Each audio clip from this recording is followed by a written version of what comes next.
Mark பண்ணிக்கோங்க. So ஒரே ஒரு சமைக்க மாதிரி ஒன்றா பீட் மாதிரி பீட் எப்படி பண்ணோமோ அதே மாதிரி கண்டினியூவாக அடுத்த பீட் எப்படி போடுவோமோ அந்த மாதிரி அடுத்தது ஒரு சமைச்சு. ஓகேங்களா?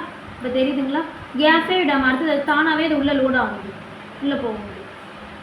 கண்டினியூஸாக இந்த மாதிரி எடுத்து விட்டு ஒரு பீடுக்கு பதிலாக சமைக்கி. அப்படி ஃபஸ்ட்டு ஸ்ட்ரைட்டில் இருந்தால் எல்லாமே ஸ்ட்ரைட்டில் இருந்தால் இந்த மாதிரி தான் போட போகிறது. இது டைப் 1 சமைக்கல கண்டினியூஸாக கொடுக்குறது. பக்கத்தில் இருக்கும், நமக்கு மேலே இப்படி இருக்க மாதிரி இருக்கும். ரெண்டாவது டைப் போட்டால் இது ஓகே இல்லை உங்களுக்கு. ரெண்டாவது ஒரு